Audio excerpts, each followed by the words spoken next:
بسم اللہ الرحمن الرحیم، السلام علیکم۔ میں ہوں محمد عثمان اور آپ دیکھ رہے ہیں پروگرام حرف راز، اور یہ مقبول جان کے ساتھ پروگرام شروع کرنے سے پہلے آپ تمام سب کو عید مبارک، بہت بہت عید مبارک قبول ہو۔ اور پروگرام شروع کرنے سے پہلے ہم آج ذکر کریں گے رؤیت ہلال کا، کہ کل چاند نظر آیا، رؤیت ہلال کمیٹی نے جو ہے اناؤنس کیا اور اس کے حوالے سے کچھ شکوک و شبہات پیدا کیے گئے۔ آج بھی چاند لوگوں نے کھلی آنکھوں سے دیکھا تو فرق تو صاف ظاہر ہے، نظر آگے ہوگا، لیکن اس سے جڑی ہوئی رؤیت سے جڑی ہوئی جو مسائل ہیں، جو معاملات ہیں، ہمارا آج کا سوال یہ ہے کہ ایسے مسائل پاکستان میں ہی کیوں پیش آتے ہیں؟ پوری اسلامی دنیا میں بہت کم ایسے واقعات ہوتے ہیں کہ ہر سال چاند کا جو ہے اس کا مسئلہ متنازع بنا دیا جائے۔ اس سے شروع کرتے ہیں بات، اور ساتھ ہی ہم ذکر کریں گے امت مسلمہ کا، خاص طور پہ فلسطینی عوام کی عید آج کیسی گزری۔ اطلاعات یہ ہیں کہ 4 روز سے جاری بمباری میں 84 افراد جو ہیں وہ شہید ہو چکے ہیں اب تک۔ مسلسل جو ہے زخمیوں کی تعداد بڑھ رہی ہے، اور اس وقت تک تشویشناک حالت میں بھی جو مریض ہیں ان کی تعداد بھی بہت زیادہ ہے۔ آج ہم ذکر کریں گے کہ 2011 کی عرب بہار کے بعد سے اب عرب خزاں کا جو دور ہے یہ کس طرح ہے اور کس طرح ابتلا کا دور گزر رہا ہے۔ لیکن شروع کرتے ہیں اپنا پہلا سیگمنٹ کے، اور یہ سب کل رؤیت ہلال کمیٹی نے اناؤنس کیا چاند کا، چاہے کہ بڑی دیر سے اناؤنس کیا، رات 11:30 بج گئے، اور اس حوالے سے بڑی سوشل میڈیا پہ بھی ایک شکوک و شبہات، اور خاص طور پر اور رؤیت ہلال کمیٹی کے جو اعلان سے پہلے ایک رکن کی آڈیو لیک ہوئی، ویڈیو لیک ہوئی، جس میں انہوں نے کہا کہ جی وہ لوگوں نے سنی، لیکن جب رؤیت ہلال کمیٹی اناؤنس کر دے اس کے بعد کسی شک و شبے یا اس کے بعد نفلی روزہ قضا روزہ رکھنے کی کوئی گنجائش باقی رہتی ہے؟ گزشتہ تقریباً 25 سال سے ہم پوپل زئی صاحب کو دیکھ رہے ہیں۔ وہ ایک عید اناؤنس کرتے تھے، اور اس امت کے اوپر ایک ہوتا تھا فیصلہ کہ جب کوئی حکمران کسی بھی ریاست کے اندر ایک قضاء کا محکمہ قائم کرتے کسی معاملے کے اندر، تو پھر وہ قضاء کا محکمہ فائنل ہوتا ہے، یہ گناہ ثواب اس کے کھاتے میں چلا جاتا ہے۔ ٹھیک ہے، روزہ کھایا گیا، نہیں کھایا گیا، کس نے کھایا، کیسے کھایا، اس کے کھاتے پہ چلا جاتا ہے۔ اس لیے مفتی مجیب الرحمان صاحب کے میں مستقل کہا کہ نہیں، اگرچہ کہ میں ذاتی طور پہ سمجھتا ہوں کہ رسول اللہ صلی اللہ علیہ وسلم کی سنت کے مطابق یہ جو لڑائی ہے، یہ لڑائی دین کی نہیں ہے، نیشن سٹیٹس کی لڑائی ہے۔ اللہ تبارک و تعالیٰ کا چاند جو ہے اس پوری کائنات پہ ایک ہی ہے، اور 24 کبھی آپ ایسا ہوا آج تک عثمان صاحب کہ آپ نے منگل کے دن کی نماز جو ہے وہ امریکہ میں بدھ والے دن پڑھی ہو؟ 24 گھنٹے کا سرکل ہے، 24 گھنٹے 24.5 منٹ بھی نہیں ہو سکتا کہ ایک نماز جو ہے وہ اگلے دن چلی جائے۔ چاند کا بھی سرکل یہی ہے، اسی حساب سے وہ دن چلتے ہیں، سارا کچھ چلتے ہیں۔ مائیکل جیکسن کی فیونرل کی تقریب ہو، کسی جگہ فٹ بال کا فائنل ہو، کسی جگہ پہ کورونیشن ہو جو اس کی ہو بادشاہ کی، یا ابھی لیڈی ڈیانا کا، سب آپ 50 سیکنڈ کے وقفے کے ساتھ پوری دنیا کو دکھا سکتے ہیں۔ صحیح۔ اگر دنیا کے اندر ایک چاند کسی جگہ نظر آتا ہے، کہیں پر بھی چاند اگر مسئلہ پہ آتا ہے، کوئی ظاہر بات ہے چاند 3 دن کی جو اماوس ہے نا چاند کی غائب ہونا جو ہے وہ پوری دنیا میں کامن ہے۔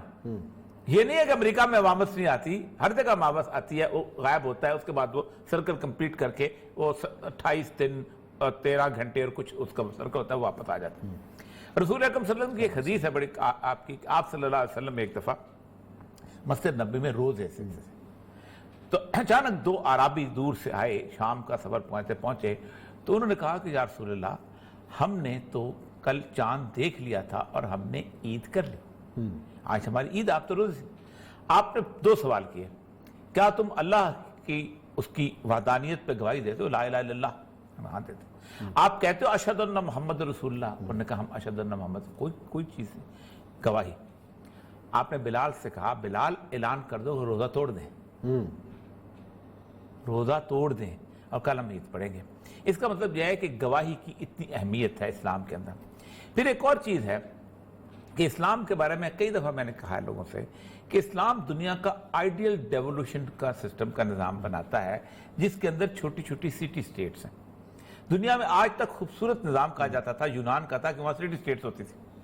حضرت عمر، حضرت ابوبکر، حضرت عثمان، حضرت علی، یہ رومن اور پرشین امپائر کو رول کرتے تھے، لیکن آپ کو کوئی بھی نشان نہیں ملے گا کہ ان کا سیکریٹریٹ کہاں تھا، صحیح، ان کا پیلس کہاں تھا۔ چلو پیرس کو چھوڑ دو, کوئی پیرافر نہیں رہتا, کوئی رامنس کا مل جاتا ہے آپ کو, اس کا پرسیپولس میں مل جاتا ہے, اس کی ٹریبیون کا سسٹم مل جاتا ہے, چائنیز کا مل جائے, یہاں کوئی نہیں رہتا. اسلام کہتا ہے کہ جو آپ کی سوشل لائف ہے نا ایک کمیونٹی کی, دیٹ از امپورٹنٹ. آپ نے ایک عید چاند دیکھا, آپ نے روزہ رکھنا شروع کر دیا.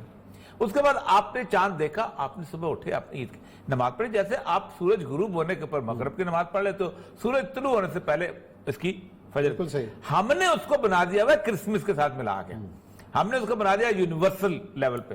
یونیورسل ہے تو پھر بندوبست بھی یونیورسل کرو, اور اگر یونیورسل نہیں ہے تو پھر لوکلائز کر دو جیسے. اور اس کو مسجد کے ساتھ کبھی ایسا ہوا ہے کہ آپ نے پوچھا تو نے 7:05 پہ نماز پڑھی تھی اور تو نے 7:25 پہ پڑھی تھی, اور تو وہ کہتے ہیں بھائی میرا چاند سورج اس میں غروب ہوا تھا, میں نے پڑھی. اب یہ جو ایشو ہوا ہے اس میں جو کل کا سیکھنے کی سبق یہ ہے, اور وہ عمران خان صاحب کو خاص طور پہ سیکھنے کی بات ہے کہ خان صاحب کچھ وزیر ایسے ہیں جو آپ کو لے ڈوبیں گے. فواد چودھری صاحب کو اس مسئلے میں آنا ہی نہیں چاہیے تھا. یہ جو فکرہ, وہ تو ان کے اپنے وزراء نے بھی کہا رات کو, یہ جو فکرہ ہے کہ تم سعودی عرب کے ساتھ عید مناؤ, شوق ہے منانے کا تو ان کے ساتھ منا لیں. اب میں اس کو آپ چھوٹی سی بتاؤں آپ کو, میں بلوچستان میں پوسٹڈ رہا ہوں. تفتان ایسی جگہ ہے جہاں بہت کھلا آسمان ہوتا ہے, اور ہوتا یہ تھا کہ تفتان کے اس طرف ہم ہوتے تھے اور تفتان کے دوسرے پر کوئی سفید ہے وہاں ایرانی ہوتے تھے. اب ایران میں چاند نظر آ رہا ہو اگر زیدان کے علاقے میں, تو یہاں آٹومیٹکلی کہیں نہ کسی کونے پہ نظر آئے گا نا آپ کو. اسی طرح پسنی جو ہے اس کا اور چہابار کا کوئی 2 کلومیٹر کا بیچ کا راستہ ہے اس میں, تو وہاں بھی تو نظر آئے گا.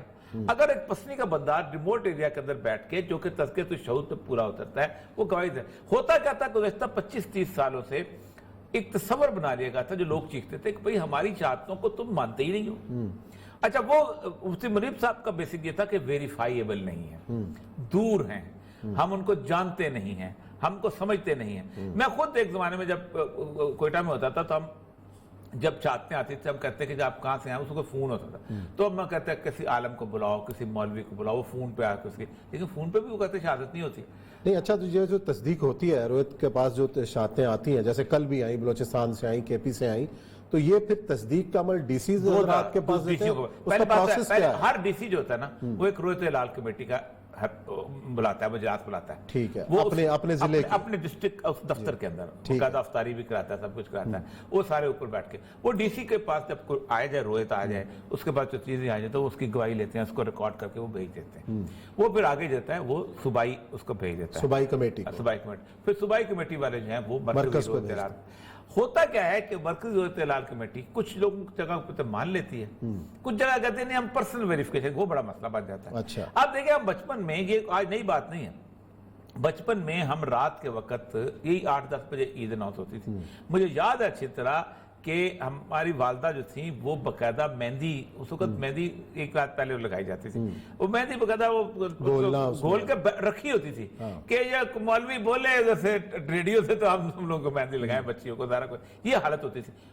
سلٹ میں چاند نظر آتا تھا, اچھا, ہم یہاں عید کرتے تھے. چٹاگانگ میں چاند نظر آتا, ہم یہاں عید کرتے تھے. بنگلہ دیش بیچ میں 1000 میل کا انڈیا ہوتا تھا پورا. اصل مسئلہ یہ ہے کہ یہ جو باؤنڈریز ہیں نیشن اسٹیٹ, ایسے متنازع کب سے ہونا شروع ہوا؟ یہ ایوب خان کے زمانے میں پہلے دفعہ ہوا تھا. اتشام الحق تھانوی صاحب, دیکھیں 2 فرق دیکھیں. آج میں ایک بات, اس زمانے میں اتشام الحق تھانوی صاحب تھے اس کے سربراہ روہت کے, تو ہوا اگر اسی طرح آ گیا کہ 2 جمعے جب 2 خطبے ہوں گے تو بادشاہ گیا. اچھا, یہ بھی آپ نے وضاحت کرنی ہے کہ کیا واقعی گیا؟ نہیں, کوئی اللہ کی رحمت ہے, ایک جگہ پہ اللہ کی رحمت ہو رہی ہے. 2 خطبے اگر ہو رہے ہیں تو ایک صبح بھی خطبہ آ رہا ہے تو رحمت ہوگی. اچھا, لیکن ہم 2 خطبے سے بادشاہ گیا. اب اس میں ہوا یہ کہ انہوں نے شور مچایا کہ یہ بدشگونی اور یہ ہو جائے گا, میرے چلے جائے گا, جیسے ہمارے ہوتے ہیں. اور میں جانتا ہوں ان بیوروکریٹ سے جس نے ایوب خان کو کہا, انہوں نے کہا کہ آپ اناؤنس کر دو. 12:15 بجے رات کو اناؤنس ہوا کہ صبح عید ہے. میرے والد اس وقت میونسپل کمیٹی میں سرکاری ملازم تھے. اچھا, ڈاماڈول. آپ اندازہ کریں کہ پاکستان میں 99% علماء نے ایوب خان کی عید نہیں پڑھی تھی. میرے والد سرکاری ملازم ہوتے, انگلی پکڑی تھی, انہوں نے کہا ہم جمعے والے دن پڑھیں گے, اگلے دن جا کے. ہم نے روزہ رکھا تھا اور جمعے ڈیفائی کیا تھا. اس دفعہ 99% علماء نے ان کے ساتھ پڑھیے. جنہوں نے اعتراض بھی کیا انہوں نے یہ بھی کہا کہ جناب ہم اجتماعیت کے ساتھ. تو یہ بڑی سی بات ہے. بعد میں اس سے بعد فواد چودھری صاحب کو یا اس قبیل کے لوگوں کو اس مسئلے میں منہ اپنی چونچ نہیں کھولنی چاہیے, کیونکہ بنیادی طور پر یہ ان کا مسئلہ نہیں ہے. کیونکہ رسول اللہ صلی اللہ علیہ وسلم نے سائنس کی بات نہیں کی. آپ نے فرمایا سوموا لرؤیتہ وافطروا لرؤیتہ, چاند دیکھو اور روزہ کھول لو, چاند دیکھو اور روزہ رکھو. لیکن اور مسئلہ تو یہی نا کہ جب ہم کہتے ہیں جیسے جامعۃ الرشید ہے, اس میں بڑا بہترین سسٹم ہے چاند دیکھنے کا, فلکیات کا پورا ڈپارٹمنٹ بنایا ہوا ہے. لیکن اس کے بعد دیکھتے ضرور ہیں, دیکھتے ضرور ہیں, لیکن جب ہم سعودی عرب میں بھی آپ کو پتا ہے کہ سعودی عرب میں ایک دفعہ انہوں نے معافی مانگی تھی. کیوں مانگی تھی؟ کیونکہ کتنا بھی سسٹم ہو, رسول اللہ کی ہدایت ہے کہ چاند جب تک نظر نہ آئے تم عید روزہ نہیں کھول سکتے. کوئی ایک بندہ بے شک, اور پوری امت میں ایک بندہ دیکھ لے آپ کر لو, تو ایک بندہ تو کہیں نہ کہیں دیکھے گا نا یار. تو جب آپ نے کہہ دیا تو آپ نے روزہ رکھنا ہے رسول اللہ صلی اللہ علیہ وسلم کے لیے. آپ نے فواد چودھری کے نہیں رکھنا, آپ نے اس کی سائنس کے نہیں رکھنا. نہ کسی سائنسدان نے قیامت کے دن مجھے بخشوانے جانا ہے وہاں پر, نہ قیامت کے دن یہ ہونا کہ میں سائنس میں پی ایچ ڈی تھا, اللہ تعالیٰ مجھے جو ہے وہ جنت میں داخل کر دے گا. میں نے تو یہ کہنا ہے کہ جو رسول اللہ صلی اللہ علیہ وسلم نے فرمایا وہ. آپ مجھے یہ بتائیے, آپ ایک کلب کے ممبر بن جاتے ہیں, اس کلب کے اندر جو کلب کی ریکوائرمنٹ ہے نا, وہ اگر یہ کہے گا کہ 2 بجے تم دوپہر کو ہائی کورٹ کے اندر سخت گرمی کے اندر کالا کوٹ پہن کے آؤ, تو میں نے کبھی اعتراض کیا ہے؟ میں کہتا ہوں یہ پت نکلتی ہے. صحیح بات. لیکن جہاں پر ہر بندے کی چونچ کھلتی ہے اور وہ, اور یہ بہت اچھا ہوا ہے. اور علماء نے جو اتحاد کر کے اور اس کے بعد باقاعدہ بیٹھ کے کیا ہے, فواد چودھری صاحب کو مستقل طور پہ مکمل طور پہ انہوں نے ایک بتا دیا ہے کہ تمہارا مسئلہ نہیں ہے یہ. تم آپ ایک امت کے اندر تفریق پیدا, بڑے لوگ ہیں تفریق پیدا, اور کم ہے جو تمہیں تفریق پیدا کرنی, اور صرف ایک خبروں میں رہنے کا ان کا بارہ چھوڑ دیں. لیکن خان صاحب کو اس پہ نوٹس لینا چاہیے کہ جو دیکھیں سائنس اینڈ ٹیکنالوجی کس کا تھا, نہیں بولا وہ شبلی صاحب نہیں بولے. اچھے باپ کا بیٹا ہے, ریزنیبل آدمی ہے, اس کو پتا ہے کہ میری ڈومین نہیں ہے اس کے اندر, یہ چیز ہی اور ہے. کل کو آپ کہیں گے جی وہ اپنا سورج جو ہے وہ فلاں ڈگری پہ اس پہ ہوتا ہے تو آپ نماز مغرب کی طرح پہلے پڑھ لیں, تو کون پڑھے گا؟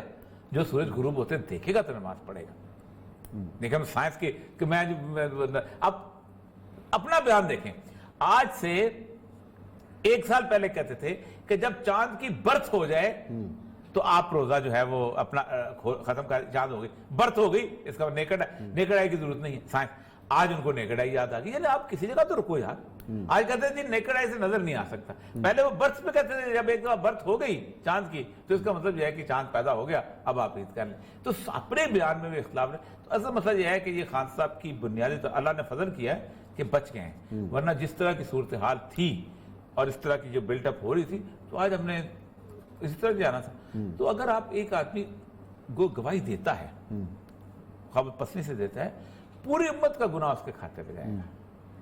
آپ دیکھیں میں نے مثال دی کہ 2 عرابی آئے ہیں اور آپ نے روزہ توڑوا دیا ہے کہ جاؤ, تو یا تو آپ یونیورسل بن جاؤ, ایک کام کر لے OIC, کوئی اور نہ کرے, 3 آبزرویٹریاں لگا دے, ایک مراکش میں لگائے, ایک لگائے جہاں پر اپنا سینٹرل جو جگہ ہے مکہ مدینہ میں لگا دے, ایک لگائے تہران میں, اور چوتھی ملیشیا میں لگا دے. 12 ٹائم زون ہیں روس میں, صحیح ہے 12, ٹھیک ہے, ایک عید کرتے ہیں. پوری امت مسلمان میں 12 ٹائم زون ہے, ایک عید نہیں کرتے ہیں. بس یہی تو معاملہ ہے, اسی لیے تو مار پڑ رہی ہے. اور کیا صاحب, پر یہ مار کیوں پڑ رہی ہے, اس کی ریزنز کیا ہے, تو بریک کے بعد ہم تفصیلی جائزہ لیں گے. وہ جو عرب بہار سے عرب خزاں تک کا جو دور ہے اس کی وجوہات کیا ہیں اور آج امت کس حال میں ہے, اس کا جائزہ لیں گے بریک کے بعد.